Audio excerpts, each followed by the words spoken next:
Hello everyone, welcome back. दोस्तों, आज हम बात करेंगे चैप्टर नंबर 10 के बारे में। और जो आज का हमारा टॉपिक है वो है microbes as bio fertilisers.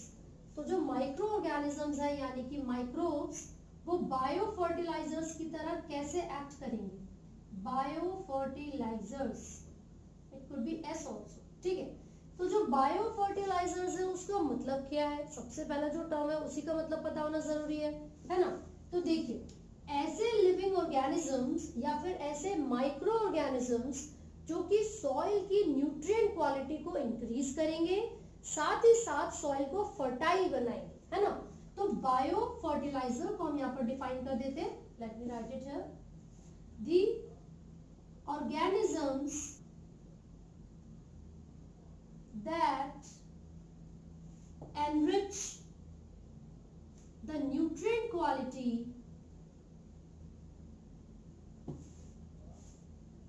of soil, and also increases its fertility। तो इसका मतलब ये हुआ कि कोई भी माइक्रो ऑर्गेनिज्म जो कि सॉइल के अंदर आयंस का, पोटेशियम का, नाइट्रोजन का या फिर जितने भी न्यूट्रिएंट्स हैं उनका जो लेवल है, उसकी जो क्वांटिटी है उसको बढ़ाएंगे, है ना। उन सभी माइक्रो ऑर्गेनिजम्स को हम बायो फर्टिलाइजर्स बोलेंगे। तो पता है क्या होता है, हमारा जो कन्वेंशनल मेथड है क्रॉप प्रोडक्शन करने का, उस मेथड की अगर हम बात करेंगे तो केमिकल्स का बहुत ज्यादा यूज किया जाता है। वो जो केमिकल्स है, इंसेक्टिसाइड हो सकते हैं, पेस्टिसाइड हो सकते हैं, लेकिन मैंने प्रीवियस वीडियो में भी आपको बताया था कि these chemicals are very harmful for both the plants and animals, right? तो उन केमिकल्स से अपनी क्रॉप को बचाने के लिए, साथ ही साथ प्लांट्स और एनिमल्स को बचाने के लिए हम किन चीज का इस्तेमाल करेंगे, बायो फर्टिलाइजर्स का इस्तेमाल करेंगे, ठीक है। अब कौन कौन से ऑर्गेनिजम्स हो सकते हैं बायो फर्टिलाइजर्स, तो एक एग्जांपल यहाँ पर ले लेते हैं। वो बैक्टीरिया हो सकती है, ठीक है, या फिर वो फंगस भी हो सकते हैं। इसके अलावा कुछ अदर माइक्रोब्स भी एक्ट करते हैं बायो फर्टिलाइजर्स की तरह।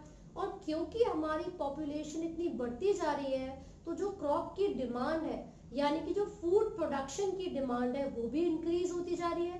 अब हम क्या सोचते हैं कि यार ज्यादा से ज्यादा फूड को प्रोड्यूस करना है, तो ऐसा करते हैं, अपनी खेती को बचाने के लिए केमिकल्स डाल देते हैं, डीडीटी डाल देंगे, वीडिसाइड डाल देंगे। लेकिन उससे क्या होगा, आपकी जो क्रॉप है उसकी जो न्यूट्रिएंट क्वालिटी है, सॉइल की जो क्वालिटी है, धीरे धीरे डैमेज होती रहती है। बिल्कुल भी जो न्यूट्रिएंट एनरिचमेंट होना चाहिए था वो उसके अंदर नहीं रह पाता, है ना। तो इससे क्या होगा, आपकी क्रॉप कुछ समय तक इंक्रीज होगी, प्रोडक्शन बढ़ेगी, लेकिन धीरे धीरे क्योंकि सॉइल की क्वालिटी डैमेज होती जा रही है तो जो प्रोडक्शन है वो भी डिक्रीज होती रहेगी। और साथ ही साथ जो केमिकल्स हम यूज करते हैं उनका जो नेगेटिव इम्पैक्ट है वो भी बढ़ता रहेगा। तो इसीलिए हमने ऑर्गेनिक फार्मिंग करना स्टार्ट किया। एंड ऑर्गेनिक फार्मिंग में हम किसी भी तरीके के केमिकल का यूज नहीं करते हैं, इंस्टेड यानी कि उसकी जगह पर बायो फर्टिलाइजर्स का यूज करेंगे, जैसे कि बैक्टीरिया, फंजाई एक्सेट्रा। क्लियर है। तो अगर आपको याद हो तो लेग्यूमिनस प्लांट के अंदर, लेग्यूमिनस कौन से प्लांट थे जो पल्सेस वाले होते हैं, दाल वगैरह, तो उसके अंदर आपने नाइट्रोजन फिक्सेशन का एक प्रोसेस देखा था जिसका नाम था root nodule formation. Root nodule formation, वो कौन सा बैक्टीरिया है जो कि रूट नोड्यूल फॉर्मेशन में इन्वॉल्व था, तो उस बैक्टीरिया का नाम था राइजोबियम। क्या नाम था बैक्टीरिया का, राइजोबियम। तो हमने यहाँ पर लिख लिया है, दिस इज द राइजोबियम। अब ये जो बैक्टीरिया है ये सिम्बायोटिक एसोसिएशन में रहता है लेग्यूमिनस प्लांट्स की रूट्स के साथ। तो ये किस तरीके का बैक्टीरिया हो गया, सिम्बायोटिक, राइट। तो सिम्बायोटिक का मतलब ये होगा कि जो बैक्टीरिया है वो प्लांट्स के लिए कुछ एक्टिविटी परफॉर्म करेगा, बदले में प्लांट्स को भी कुछ ना कुछ न्यूट्रिशन उनसे मिलेगा। तो यहाँ पर हमने लिख लिया है कि राइजोबियम एक सिम्बायोटिक बैक्टीरिया है। इसके अलावा कुछ फ्री लिविंग बैक्टीरिया भी होते हैं जो कि सॉइल में मिलेंगे और नाइट्रोजन नाइट्रोजन फिक्सेशन का काम भी परफॉर्म करते हैं, जैसे कि एजोस्पाइरलम आपके एनसीईआरटी में गिवन है ना। इसके अलावा कौन सा एग्जांपल है, Azotobacter. So these two are the free living organisms और माइक्रोब्स जो कि सॉइल में मिलते हैं और नाइट्रोजन फिक्सेशन का फंक्शन भी परफॉर्म करेंगे। अब बैक्टीरिया का एग्जांपल हमने यहाँ पर देखा, एक फंगस की भी बात हमने की हुई है बुक में, तो उसमें क्या लिखा हुआ है कि जो फंगस होती हैं वो भी हायर प्लांट्स की रूट्स के साथ जाकर जुड़ जाती हैं और एक स्ट्रक्चर की फॉर्मेशन करेंगी जिसको बोलते हैं माइकोराइजा। क्या बोलेंगे इस स्ट्रक्चर को, माइकोराइजा। ठीक है, तो ये जो माइकोराइजा है वो एंडोमाइकोराइजा भी हो सकते हैं और एक्टोमाइकोराइजा भी हो सकते हैं।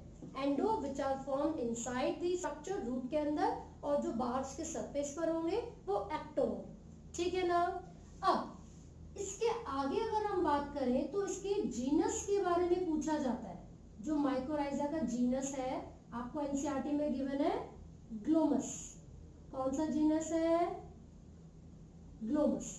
ये आपको जरूर याद रखना है, या तो माइकोराइजा का जीनस पूछेंगे या फिर सिर्फ फंगस लिख के आपसे पूछ लेंगे कि उसका जीनस बताइए, जो कि बायो फर्टिलाइजर की तरह एक्ट करेगा, सॉइल की फर्टिलिटी को इंक्रीज करेगा और न्यूट्रिएंट्स को भी क्या करवाएगा, एब्जॉर्ब कराएगा। तो बहुत सारे फंक्शंस परफॉर्म किए जाते हैं माइकोराइजा के थ्रू।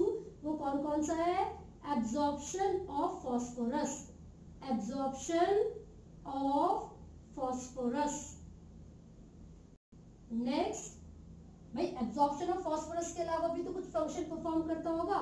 प्रिवेंट करता है ड्रॉट, सूखा, प्रिवेंट द प्लांट या फिर protect the plant in drought. सूखा जब पड़ जाता है तो उसमें बहुत ज्यादा मदद करेगा प्लांट की। साथ ही साथ जो डिजीज है, डिजीज रेजिस्टेंट बनाता है प्लांट को। जो बाकी पैथोजन, जो रूट बॉर्न पैथोजन है, उनके अगेंस्ट फाइट करेगा और प्लांट्स को डिजीज रेजिस्टेंट बनाने में हेल्प करेगा। अलॉन्ग विद दिस जो ओवरऑल ग्रोथ होती है प्लांट की, उसमें भी बहुत ज्यादा हेल्प करता है ये फंगस, यानी कि association of fungus along with the roots of higher plants, जिसको हमने क्या नाम दिया था, माइकोराइजा। तो इसके सारे फंक्शंस आपको पता होने चाहिए।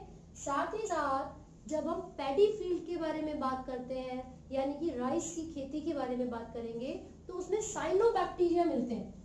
पैडी फील्ड, इन पैडी फील्ड कौन से बैक्टीरिया मिलेंगे, साइनोबैक्टीरिया। कोई एग्जांपल याद है आपको साइनोबैक्टीरिया का, हमने सेकेंड चैप्टर में पढ़ा था क्लास 11 के, नॉस्टॉक और एनाबेना, नॉस्टॉक एंड एनाबेना। तो ये क्या है, ये कुछ साइनोबैक्टीरिया के एग्जांपल्स हैं जो कि सॉइल की फर्टिलिटी को इंक्रीज करेंगे, ऐड करेंगे न्यूट्रिएंट को, ऑर्गेनिक मैटर को ऐड करते हैं। ठीक है, तो एक पॉइंट हो गया, they add organic matter in the soil.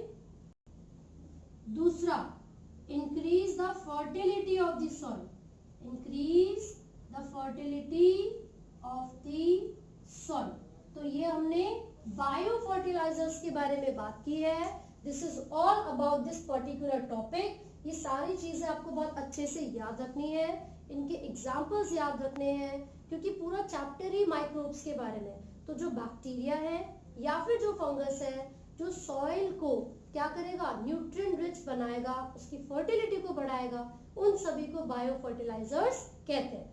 Symbiotic में राइजोबियम का एग्जाम्पल पढ़ा था, फ्री लिविंग में एजोस्पाइरलम और एजोटोबैक्टर का एग्जाम्पल पढ़ा है। ठीक है, सो आई होप आपको ये समझ में आया है। इन केस आपको कोई डाउट है तो आप कमेंट कर सकते हैं, and do not forget to like, share and subscribe. Thank you.